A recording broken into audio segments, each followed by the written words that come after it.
Hey, I'm Kev, Mr. Welcome back to MotoGP 18. Has Mao had just a crazy race. Japan was just absolutely stupid. But let's see what will happen. With the third to last round of the season in Australia, the championship has been turned on its head. Camo grab a win and drag himself back into it. So here goes Mayo revving up for 3 possible qualifying laps. He hasn't had to do that much recently though, as he tries to best Bezzecchi's 37.1. He did by a country mile in Japan. I do be looking for a similar performance, not just in qualifying but in the race as well, where he didn't quite have the race pace to match the leaders, but still could have got a decent result if just madness didn't happen around him, as he's already cutting grass here in Australia. So he's the 10th down after the first sector. But we'll see how big a race that was for the championship at the end of the season. If that has destroyed Martin's chance of retaining the championship, it's allowed Kennett and especially Bastianini to be part of the championship as well, be a big part of it. Even though Kennett, like McDonald's, on the back foot and really needs to win or finish second at least, get back into the championship hunt. That was a good middle sector from McDonald. Oh, he's clipping some grass though. As he head uphill in 4th gear, then downhill into this very tricky braking zone. And apparently he's 3/4 of a second up. He goes a bit wide into the hairpin in these final couple of corners, which are definitely 2 separate corners. For most bikes, it feels like one corner for the Moto3 bikes. It's virtually flat out through the final corner as well. As they head towards the line, this is looking very good for Mayo. Could be a 36.3. As it's another pole for Mayo. He's certainly getting the hang of this now in qualifying, as he's ahead of Bezzecchi and his teammate Bastianini, with Martin in the second ahead of Kennett and Della Porta. And Rodrigo Kornfeld and the championship leader Dijan Antonio down in 9th ahead of his fellow Italian Antonelli. Rounds out the top 10 with Ramirez and Meza. And then looking further down, round out the top 20 is Tuba alongside Binder and McPhee on the 7th row. McPhee coming off the back of a top 5 finish. We've got Fogger, Bulliger, the teammates together alongside Suzuki on the 8th row. Lopez, the tyre rider, and Masaki. Then Yurchenko and Loy on the back row. So can Mario grab another victory, 7th of the season? So here's McDonald revving up at the start, looking to get a much better getaway than he had in Japan last time out from pole as he gets underway in Japan. And look at that start again from Bezzecchi and from Bastianini as well, and Kennett. Look at this Della Porta down the inside as well as he tries to make it Leopold 1, 2, 3. Has Bastianini leads? No, McDonald does. Gets a run off the first corner ahead of his teammate. Well, it's very slow and all. Bezzecchi down. Wipes himself out, the Italian, and McDonald all the way down to 15th. 16th, he's out the points. Thanks to Bezzecchi. What was he thinking on the opening of that?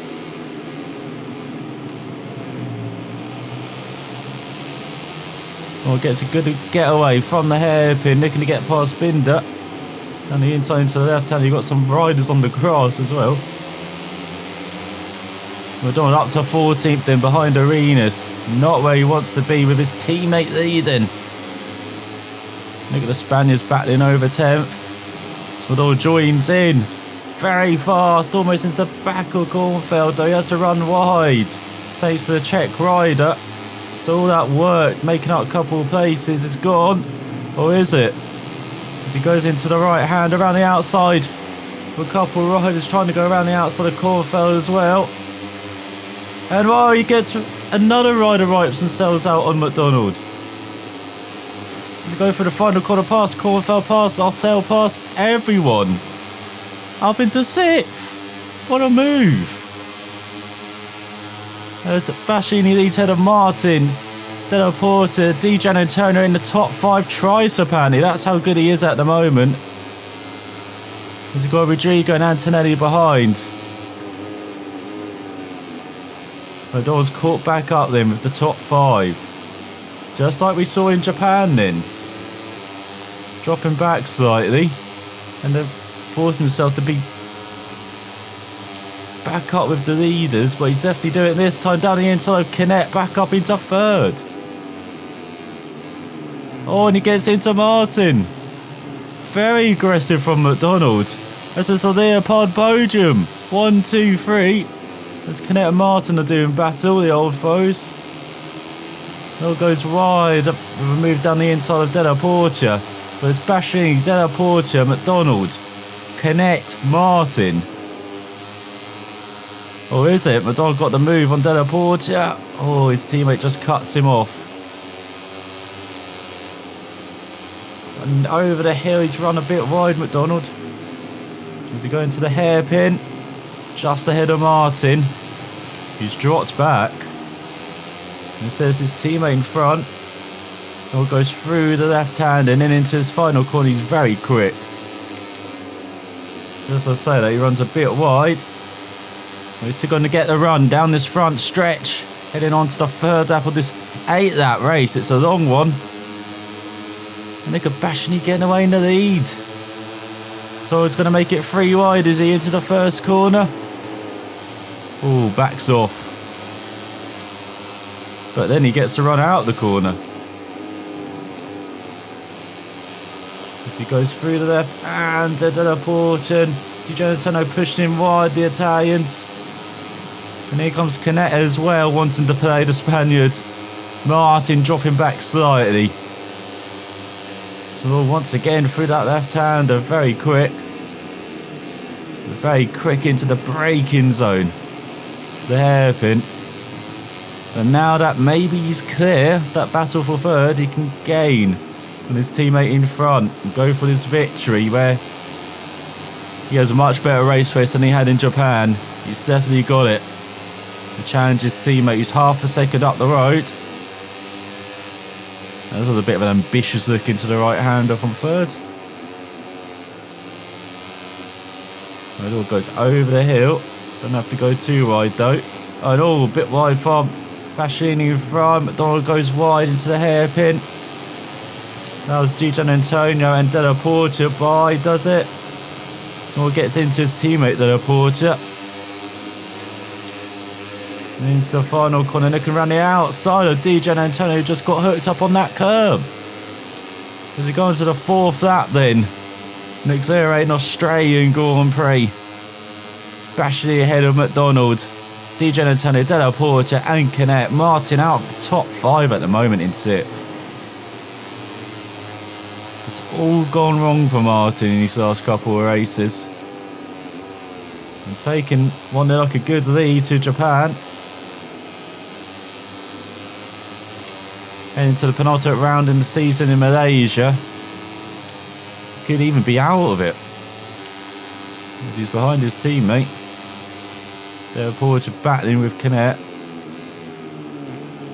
But not close enough to make the move into the hairpin. Try and set this up though. Oh, look at that run on his teammate. More than alongside into the left-hander. Run slightly wide. Oh, that was his teammate back by.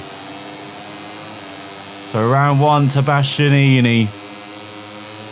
But there's a war brewing between this pair as McDonald gets him into the right-hander. Could that war already be over? That's all he holds off Bastianini. And into the hairpin. Is he holding him off as he heads to the penultimate corner? Through the left-hander, he gets into his teammate. But we've seen how quick he is through the final corner.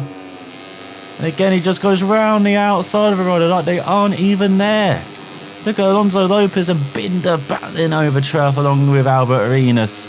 So it takes the lead going into the second half of the race. With 3/10 ahead of Bastianini, Di Giannantonio, Della Porta, Martin, Canet, Antonelli, Rodrigo, Otto and McPhee. Rounds out the top 10. Now let's see if it calms down in the second half of this race as we look at tyre wear in the bottom right. Not bad at all. Front slither is worn. Rear it's almost a quarter, but still, it's not too bad at all. As Di Giannantonio down to 5th, this is very good for the championship. For McDonald. So he runs a bit wide into the hairpin.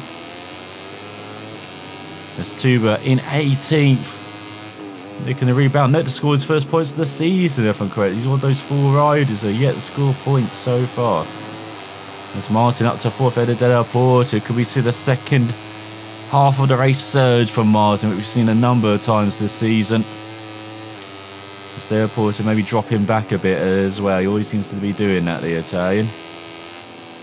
Did last time out through no fault of his own, though. Someone's got a 7/10 of a second lead.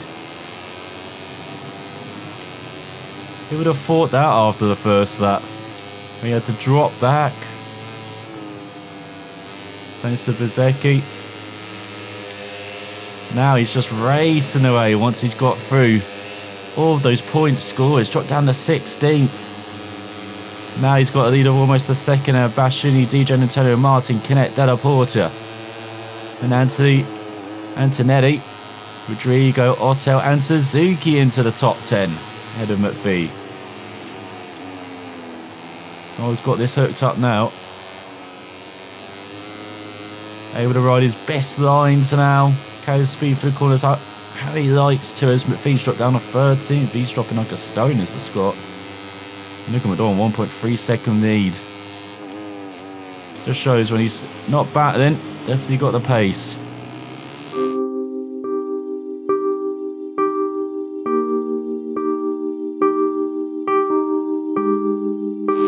He's down from the lead. Would you believe it? McDonald, after everything, looked like he was calm in the lead as well. Just loses it on the power. That didn't look like it was coming either. Now he's got a battle in these last couple of laps. His whole race has been a battle.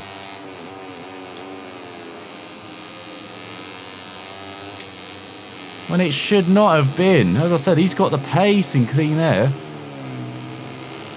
And he is in clean air. He's 1.7 seconds back though. How is he going to grab that?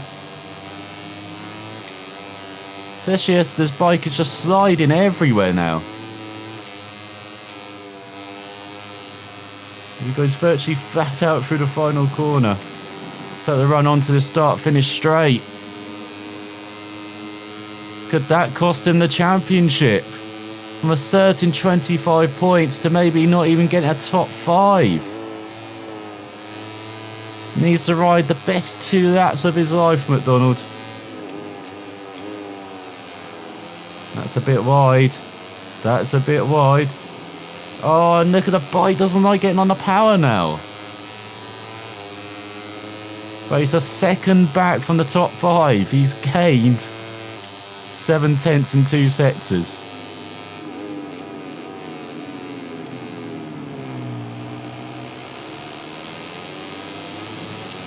And look at it, he's virtually with them. And just when we thought Della Porta was dropping back, look at him. Battling for a podium. Let's head on to the final lap. It could be a battle of 6 for the victory here in Australia. One unbelievable race again.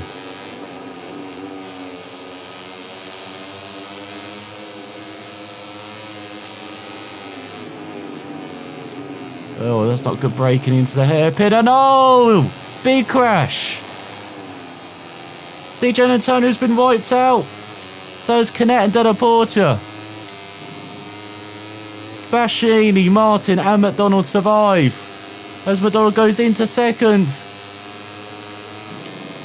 Just one more place to make up. To grab a victory for he lost. And one of his best laps as well. 34.8. He's been stuck in the 35. The fastest lap of the race. That's one of them, McDonald. He needed a quicker one in this final lap. As he's all over Bastianini. Oh, the Italian slow. Off the left-hander. We've got Nuruddin and Alonso Lopez battling over 11th. We've got the Leopards battling for the lead as McDonald takes it. Now can he get it stopped for the hairpin? He can, and he holds it. There's Binder up to 12th ahead of Nuruddin. Dylan Porter still in 4th ahead of Gannett. Those guys have not lost too much positions, just track time. There's Yurchenko into the points ahead of Foggia. McDonald leads by 3/10. Just one sector to go. I thought Japan was crazy. Okay, I admit this hasn't been as crazy, but still. Someone goes into the hairpin, holds off his teammate. Sure, that's his last chance for Bastianini. As he got one corner to go, and McDonald's excellent in his final corner. As he exits it, goes onto the start-finish straight. Goes past the smog fast Vape Nation and onto another podium and the champagne. What a victory. What a race. What madness near the end. We'll have to go back and see the replays on that. So Mario wins with the fastest lap as well ahead of Martin. He beat out Bastianini with Canet in 4th.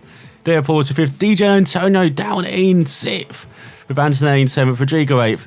Bezzecchi in 9th. How did he recover there? Head of Nuruddin, Binder, Suzuki, Arenas, Ottel and McPhee grabs the final point with Yurchenko, his teammate, at the back. So in the championship, it all tightens up again. Just when you thought like it would be separated after Japan, one race later, you could put a blanket over the top 4. With DJ Antonio still leading by just 2 points ahead of his teammate Martin. Just 5 points ahead of Bastianini and just 8 points ahead of McDonald. With Canet in 5th, not out of it. 19 points behind is the Spaniard. And you've got Bezzecchi, who definitely is out of it now, in 6th, 16 points ahead of Antonelli. With Del Porter in 8th, Rodrigo in 9th ahead of Ottel. You can see McPhee up to 11th with his point ahead of Mino. And you've got Suzuki up to 30th ahead of Kornfeld after a good couple of races. Nuruddin into the top 20 ahead of Yurchenko and Meza. As no one else has scored out of those 4 who are still looking for the first point of the season. Well, McDonald is looking for the championship lead after qualifying on pole, winning, grabbing the fastest lap, and getting lots of development points for the final stretch of the season. And his reputation increased as well. It really helped with his Moto2 ride finding.